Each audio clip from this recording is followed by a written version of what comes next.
Good morning दोस्तों। गुप्ता जी की पाठशाला यूट्यूब चैनल में आप सभी का स्वागत है। आज है 15 जनवरी 2025 और 15 जनवरी 2025 को बनने वाले सभी करेंट अफेयर्स का हम लोग यहाँ पर स्टडी करेंगे और उससे पहले 14 जनवरी 2025 के करेंट अफेयर्स का रिवीजन करेंगे। तो चलिए स्टार्ट करते हैं हम लोग। 29वें वार्टन इंडिया इकोनॉमिक फोरम 2025 का आयोजन कहाँ किया गया? तो मुंबई में।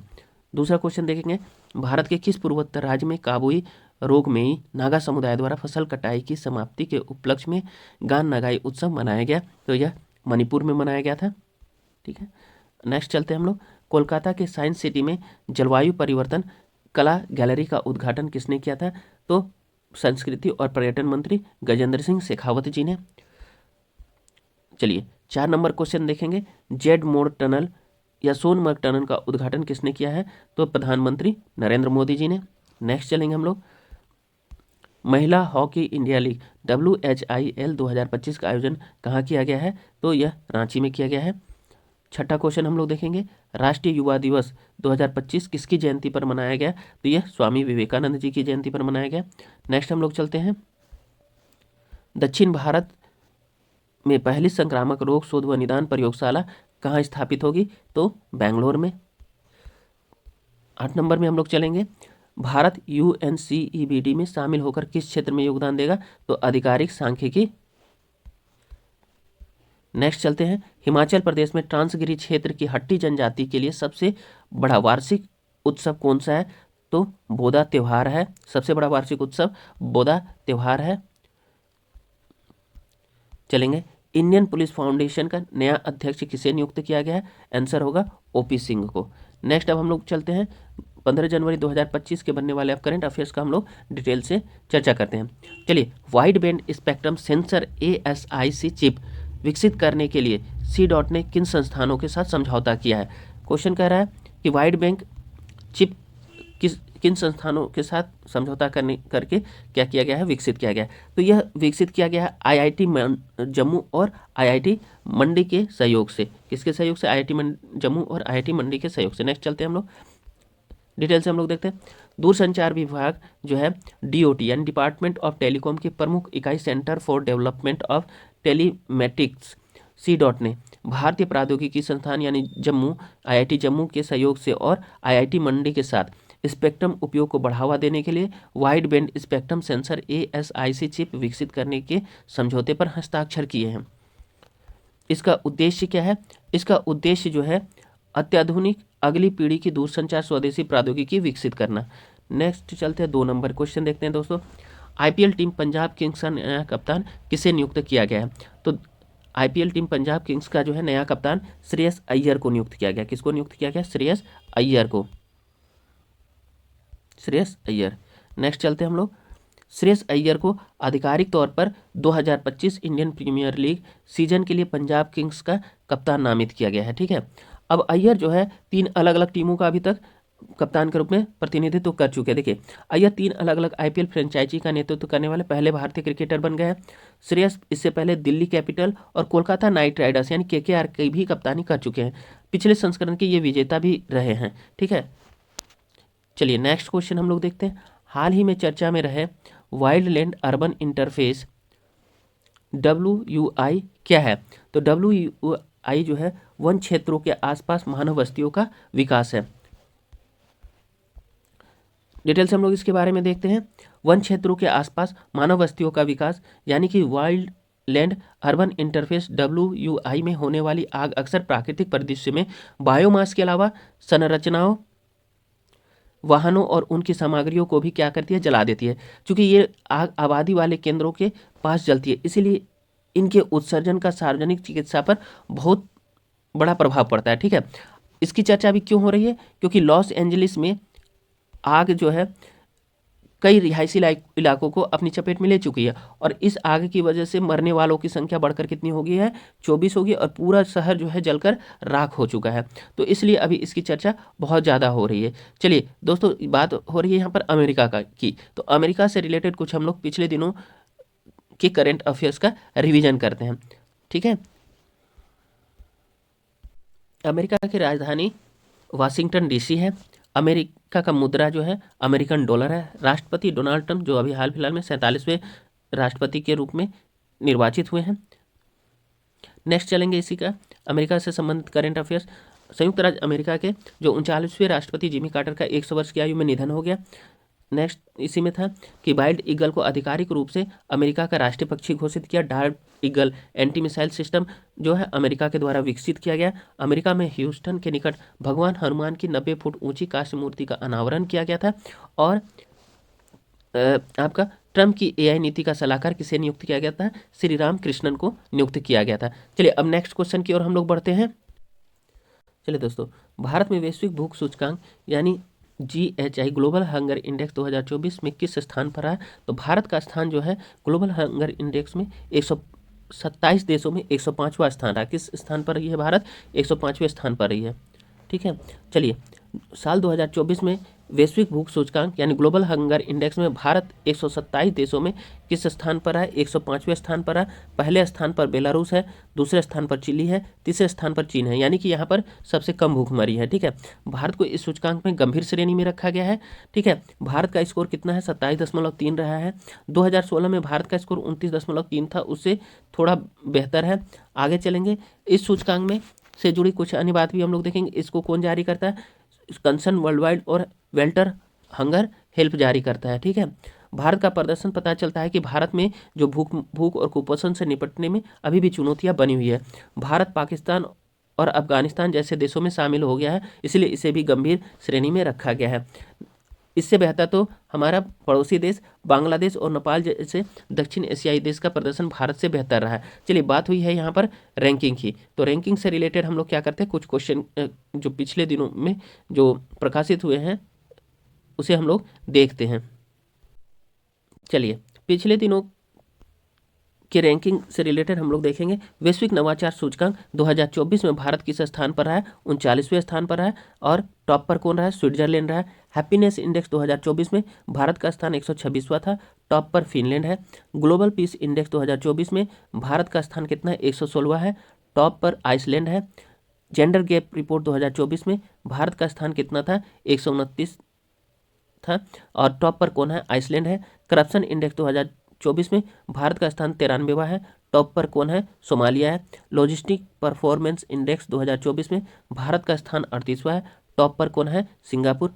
प्रेस फ्रीडम इंडेक्स 2024 में भारत का स्थान 159 है, टॉप पर कौन है? नॉर्वे है। वैश्विक भूखमरी सूचकांक 2024 में भारत का स्थान अभी तो बताए थे 105वां है, पहले स्थान पर बेलारूस है। प्रथम वैश्विक प्रकृति संरक्षण सूचकांक 2024 में भारत का स्थान 176वां है। आर्थिक स्वतंत्रता सूचकांक में भारत का स्थान 84वां है। यात्रा और पर्यटन सूचकांक में भारत का स्थान कहाँ है? 39वां है। और नेटवर्क रेडीनेस इंडेक्स में भारत का स्थान कहाँ है? 60वां। चलिए दोस्तों नेक्स्ट क्वेश्चन की ओर हम लोग बढ़ रहे हैं। अगला क्वेश्चन देखते हैं। हाल ही में चर्चा में रही अनुपम वर्मा समिति का मुख्य उद्देश्य क्या है? तो अनुपम वर्मा समिति का अभी हाल फिलहाल में चर्चा हो रहा है। ये किससे संबंधित है? तो भारत में जो है प्रतिबंधित कीटनाशक या कीटनाशकों की समीक्षा करने के लिए, भारत में प्रतिबंधित कीटनाशक या कीटनाशकों की समीक्षा करने के लिए यह समिति बनाई गई थी। देखिए अनुपम वर्मा समिति का मुख्य उद्देश्य क्या था? कीटनाशकों के इस्तेमाल पर नियंत्रण लगाना था। ठीक है, इस समिति ने कीटनाशकों की समीक्षा की और उनमें से कुछ पर प्रतिबंध लगाने की भी सिफारिश की और इसको कई चरणों में इन्होंने लागू करने की बात कही थी। तो अनुपम वर्मा समिति की कुछ खास बातें जो हम लोग देख लेते हैं। यह कृषि मंत्रालय ने डॉक्टर अनुपम वर्मा की अध्यक्षता में एक विशेषज्ञ समिति बनाई थी। इस समिति ने 66 कीटनाशकों की समीक्षा की और उन्हें 4 समूह में बांट दिया था। और इन्होंने क्या कहा था कि इनकी सिफारिश के आधार पर 2015 में 13 कीटनाशकों पर प्रतिबंध लगाने की सिफारिश की। फिर उसके बाद उन्होंने 2016 में 13 चरम खतरनाक कीटनाशकों पर प्रतिबंध लगाने की सिफारिश की। 2020 में इन्होंने 6 मध्यम खतरनाक कीटनाशकों के चरणबद्ध तरीके से हटाने की सिफारिश की। और अभी वर्तमान में फिर से नेक्स्ट चरण के जो सिफारिशें हैं उसको लागू करने की बात चली, इसीलिए अभी ये वर्तमान में क्या हो रहा है? चर्चा में है। चलिए नेक्स्ट क्वेश्चन हम लोग देखते हैं। हाल ही में नवाब सलाम को किस देश के नए राष्ट्रपति के रूप में नियुक्त किया गया?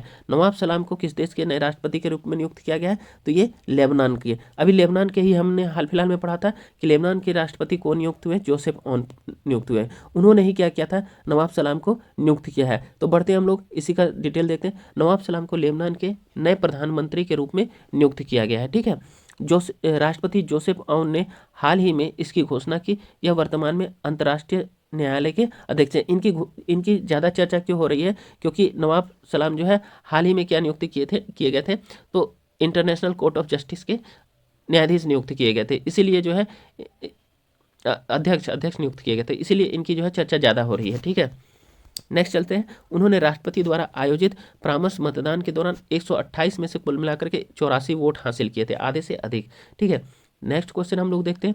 अभी हाल फिलहाल में काफ़ी समाचार पत्रों में चर्चा में रहा था कि हाल ही में सुप्रीम कोर्ट ने समान लिंग विवाह को कानूनी मान्यता देने की याचिका को किस आधार पर खारिज की है, तो उन्होंने इसे क्या माना है, इसे संसद के क्षेत्राधिकार में माना है। सुप्रीम कोर्ट ने कहा कि समान लिंग विवाह की कानूनी मान्यता जो है यह क्षेत्राधिकार किसका है, संसद का है। ठीक है, तो नेक्स्ट चलते हैं इसी से रिलेटेड। अब इसके हम पॉइंट को देखेंगे। सुप्रीम कोर्ट ने समलैंगिक विवाह को कानूनी मान्यता देने से इनकार करते हुए कहा था कि संविधान में शादी करने का कोई मौलिक अधिकार नहीं है। ठीक है, सुप्रीम कोर्ट का यह फैसला जो है अक्टूबर 2023 में सुनाया था।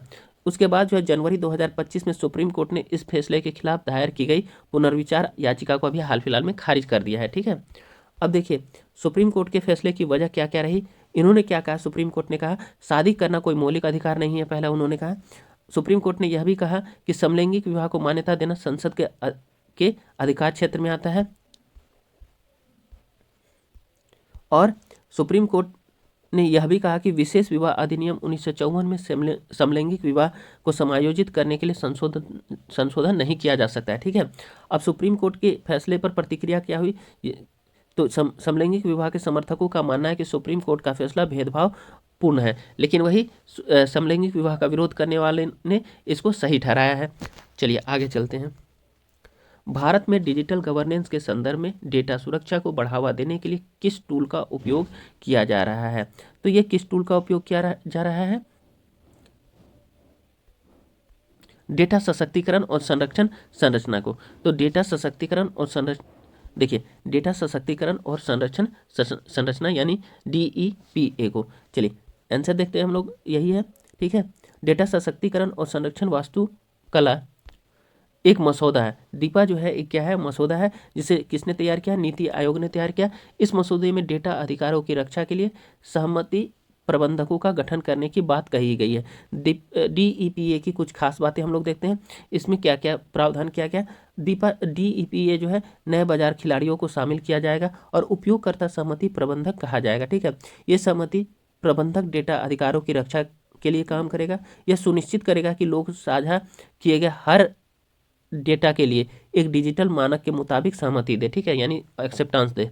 तो इसके अलावा RBI जो है ने अभी वित्तीय क्षेत्र में सहमति प्रबंधकों को बनाने के लिए एक मास्टर निर्देश भी जारी किया। सशक्तिकरण का मतलब ये है कि लोगों को सामाजिक, आर्थिक, शैक्षिक और राजनीतिक मनोवैज्ञानिक के रूप में मजबूत बनाना है। अभी चलिए अब यहाँ पर आ रहा है एक मिसाइल की चर्चा, एंटी टैंक गाइडेड मिसाइल की चर्चा।